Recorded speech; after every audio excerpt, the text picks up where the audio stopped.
migrant workers and the Ministry of Health. The MOU signed by the Philippines and Singapore signified the desire of both countries to continue to deepen and strengthen bilateral relations and provide a formal mechanism to govern and regulate the deployment of Filipino healthcare workers to Singapore, as well as provide support for their eventual reintegration.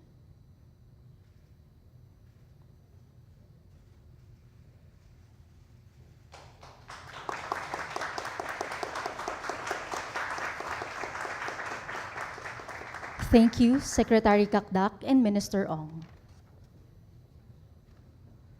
Next, may we invite the Honorable Maria Antonia Yulo Loizaga, Secretary of the Department of Environment and Natural Resources of the Republic of the Philippines, and Her Excellency Grace Fu, Minister for Sustainability and the Environment and Minister in charge of Trade Relations of the Republic of Singapore, to exchange the signed Memorandum of Understanding between the Department of Environment and Natural Resources and Ministry of Trade and Industry for collaboration on carbon credits under Article 6 of the Paris Agreement. The MOU signed by the Philippines and Singapore signify the desire of both countries to continue to cooperate and work together in achieving national development in a sustainable way.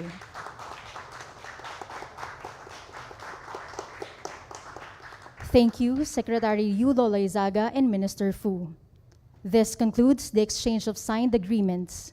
At this point, may we invite His Excellency Ferdinand R. Marcos Jr., President of the Republic of the Philippines, to deliver his statement, to be followed by His Excellency President Tharman Shanmugaratnam, President of the Republic of Singapore. To our friends in the media, ladies and gentlemen, good evening.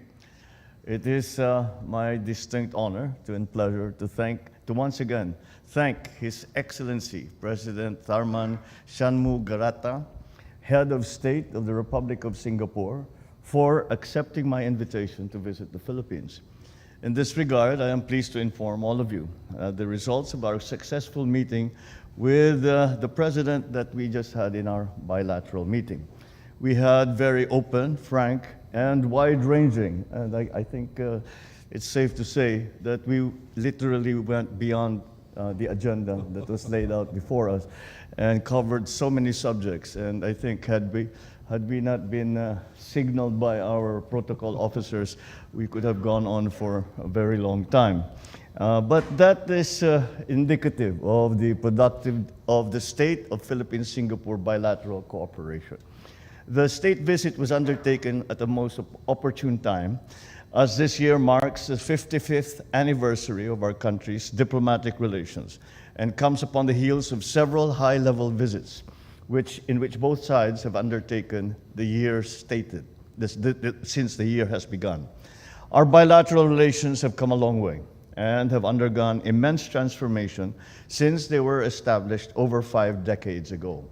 Our meeting today was an opportunity to reaffirm and review our bonds of friendship and see how we can build upon them further. The ties that bind us go beyond geography and are based on our strong people-to-people connection. This has given rise to the strong, multifaceted relationship which we enjoy today. As we have discussed before, Singapore continues to be an essential trade and investment partner of the Philippines, with Singapore businesses venturing into a wide sector of industries in the Philippines, ranging from the hospital industry to the renewable energy sector. In this spirit, we have just witnessed the exchange of the Memoranda of Understandings for collaboration on carbon credits under Article 6 of the Paris Agreement between the Department of Environment and Natural Resources of the Philippines and the Ministry of Trade and Industry of the Republic of Singapore. Hopefully, with this memorandum, we will be able to incentivize both industries and individuals to actively work to reduce their carbon footprint, while allowing the government to mobilize financial resources to boost fiscal space. We also witnessed today the exchange of the Memorandum of Understanding on the recruitment of Filipino healthcare workers. Our ministries have worked hard on this MOU in order to ensure that a balance is achieved between the needs of the healthcare sector of both countries as well as the need for personal development and growth of our healthcare workers. Through this MOU, we express our confidence in Singapore's legal and judicial system, which will ensure that the rights, welfare, and well-being of our kababayan OFWs will be protected as they pursue their careers in Singapore. In addition to the MOU stated above, another MOU on health cooperation is presently being negotiated by our health ministries so that when the contracts of our OFWs are nearing completion, they will be able to reintegrate into the Philippine economy with ease. There will also be the planned signing of MOUs by Philippine local government units and their Singapore private sector partners, a collaboration of a Philippine national government agency and the Singaporean private sector, and the business-to-business agreement. Aside from bilateral issues, we also discussed regional issues of mutual interest. As geographical neighbors in Southeast Asia, the South China Sea, West Philippine Sea holds great importance to both our countries. So we look forward to the opportunity to reaffirm our commitment to maintain and to promote peace, security, and stability in the region, as well as our strong support for the peaceful resolution of any such disputes. Furthermore, as fellow founding member states of ASEAN, the Philippines and Singapore have discussed shared our concerns on developments in Myanmar, which had undoubtedly affected both Singaporeans and Filipinos alike. We have continued to speak on this in all the ASEAN fora, and we have all come to the consensus that a peaceful solution, as prescribed under ASEAN's 5-point consensus, is more urgent now than ever before. To this end, I thank President Tharman and his wife, Mrs. Jane Itogi, for taking the time to come to the Philippines and wish to express my heartfelt appreciation for this meaningful and timely visit. Thank you very much.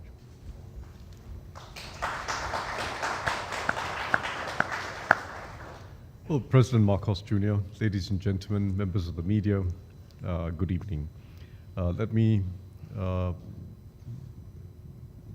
say from my heart a big thank you to President Marcos Jr. For your warm hospitality, for the generosity with which you've given me your views in the course of our long bilateral discussion, and for the spirit which you convey, the spirit with which we should embark on the strengthening of the relationship between our two countries. We are on a good track, and we've agreed, both through the agreements that we were signing today, we are exchanging today, as well as through some of the existing work that's going on between our two countries, including in defense cooperation. We've agreed that we should strengthen this relationship, broaden it, and make it a forward-looking relationship. My visit comes at a time when Singapore and the Philippines are commemorating our 55th anniversary of diplomatic relations, and it follows on President Marcos's recent visit to Singapore, just in May this year.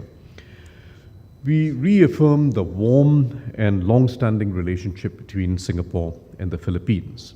It's a relationship that brings mutual benefits. We are natural partners. We're natural partners, and what we're doing together brings benefit for both of us, for today as well as for tomorrow.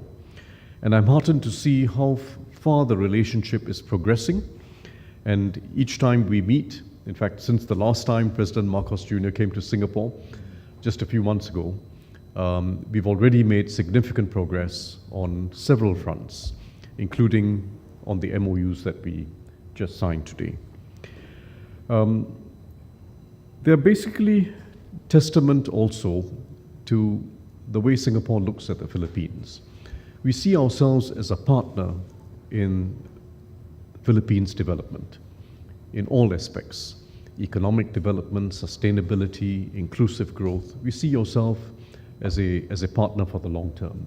We would like to participate in Philippines development, both through our companies investing in the Philippines. We'd like to share our experience where relevant, and we would also like to learn from the Philippines on how you tackle a range of complex challenges, including on the environment. We are very different countries, of course, vastly different in land and population size. I think you've got some superior talent in sports that we can also learn from. But we are different countries that can learn from each other. Essentially, though, we share the same aspirations. We all share the same aspirations. Our people want to see their lives improve. They'd like to be able to deal with the cost of living. They'd like good health care, good education, and fulfilling lives. Wherever we go in the region, people want fulfilling lives. And that's why we can work together. Through our governments, with each other, through our corporates, as well as through philanthropic agencies. I note that Temasek Foundation and one of our hospitals, Singapore's KK Women and Children's Hospital, are working well with Taguig City towards an MOU on assistance on maternal and child health care, for instance. And as close neighbors, we've always supported each other, particularly at times of need. The Singapore Red Cross engaged in significant public fundraising when Typhoon Haiyan hit the Philippines a decade ago. That's just one example. There are other examples, including the disaster relief work done by Humanity Matters, another Singapore-based humanitarian organization that worked together with the municipal authorities, NGOs, and local communities in various provinces like Cagayan, Mindanao, Isabela, and Balangas after various disasters in recent years. Another important area is the conservation of biodiversity. We didn't talk so much about this 3 decades ago. Now President Marcos Jr. and I agreed it is central to cooperation between our countries. Biodiversity is part of the natural wealth of the Philippines and the region, and preserving it is an important priority for us wherever we are. I happen to be the patron of Mandai Nature, which is a conservation arm of Singapore's Mandai Wildlife Group. And I recently visited a breeding program at Mandai Wildlife for the Philippines' national bird, the Philippine eagle. Beautiful bird, but critically endangered. It's an example of what we need to do to collaborate together in this instance, preserving a very important bird species. And we can work together to take advantage of resources and expertise on both sides to be able to keep that part of biodiversity and many other parts of biodiversity alive. Singapore believes firmly in the Philippines' economic potential. Our companies are keen to invest in the Philippines. In fact, we're one of the top foreign investors in the Philippines in a range of industries: transport and logistics, real estate and hospitality, telecommunications, utilities, and now increasingly the whole sphere of renewable energy. So I look forward to some of the companies meeting us later at the banquet that President Marcos Jr. is hosting. But there's a much larger group of companies besides those that are present today who are very keen to explore opportunities in the Philippines. And I understand too that as far as infrastructure cooperation is concerned, Infrastructure Asia, Singapore-based Infrastructure Asia, is working towards an MOU with the Cebu provincial government that would help address Cebu's infrastructural needs, particularly with regard to clean water supply that can serve many municipalities and waste-to-energy facilities. We're also very keen to work on some other new areas of collaboration. President Marcos spoke about carbon credits collaboration. It's an extremely important initiative between our two countries, and we're looking forward to the conclusion of besides the MOU that has been signed today, we're looking forward to the conclusion of the legally binding implementation agreement aligned with Article 6 of the Paris Agreement. In fact, there are companies that are already lining up their projects to be able to take advantage of this implementation agreement on carbon credits. One of them, in fact, is Keppel Corporation in Singapore, the Keppel Group, which together with Gen Zero is working with the Ayala Group, I believe in South Luzon, on a project that involves early retirement of coal plants that would earn transition credits. It's a good example of how we get going, get creative, make use of different forms of finance in order to provide streams of finance that make it possible for conservation to take place, for the retirement of polluting industries, but at the same time to generate growth and jobs. It has to go together. Another area that President Marcos Jr. and I discussed was the ASEAN Power Grid, a key regional initiative. The Lao PDR, Thailand, Malaysia, Singapore Power Integration Project illustrates its feasibility, the feasibility for cross-electricity trade, cross-border electricity trade. And the Philippines is working to establish the Brunei Darussalam, Indonesia, Malaysia, Philippines Power Integration Project. Once we link both those power integration projects together, we would have established the foundations for an ASEAN power grid. Some more work to be done with subsea cables and so on, but it's a very important start, getting these two power integration projects off the ground, operational, and being able to link them together. It'll benefit all of ASEAN, and it'll benefit each country individually by providing for more energy resilience and making economically viable the renewable energy projects that each of the ASEAN countries, like the Philippines, is able to embark on. Economic viability will require scale, and that whole ASEAN market offers the scale that's needed through the ASEAN Power Grid.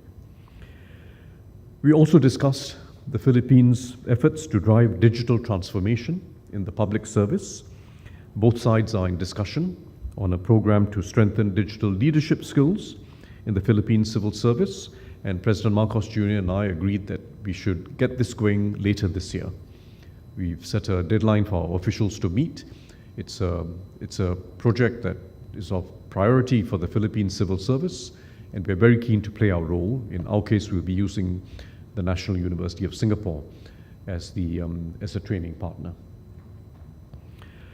On people-to-people relations, President Marcos has just spoken about it. We really appreciate in Singapore the invaluable contributions of Filipinos working in Singapore in a range of professions, and especially the healthcare workers and frontline personnel who stood shoulder to shoulder with Singaporeans during our fight against COVID-19. Going forward, they are an invaluable part of our workforce, and I'm glad that the MOU we signed together today will be able to expand that relationship. The liberalization of the Singapore-Philippines Air Services Agreement announced in May this year should spur greater tourism, but also greater trade and investment, because that's a very important basis for business people, including our SMEs, to take an interest in different parts of the Philippines and find it very convenient to flip between Singapore and the Philippines. The recent Philippines and Singapore Friendship Week, which we held in July, is the latest step in our expanding partnership. In fact, Singapore was the first Asian country to partner the Philippines in this initiative, involving many stakeholders in both countries. So, once again, thank you, President Marcos Jr., for your hospitality, your openness, and the ideas which you're bringing to our relationship and which we are taking forward. I'm looking forward to the rest of my visit. I'm here for 3 days, essentially. And I'm looking forward to each component of the visit, including what we are going to learn about healthcare, sustainability. I'm visiting some of your research institutions as well to look at new rice grains and drought and flood-resistant rice species. All important issues for the future, both for the Philippines as well as for Singapore. So thank you very much. And I should just conclude by noting, as President Marcos Jr. has done, that the South China Sea is an extremely important issue. Singapore's position, of course, is well known. We've consistently upheld the rights of all states to freedom of navigation and overflight, and strongly supported the peaceful resolution of disputes in accordance with international law, including the 1982 UN Convention on the Law of the Sea, or UNCLOS. That's fundamental. UNCLOS has to be the legal framework within which all activities in the oceans and seas are carried out. So thank you once again, President Marcos Jr. Look forward to our state banquet later and to interacting with some of the business people. But I'm also looking forward to the meetings I'm having over the next 2 days. Thank you.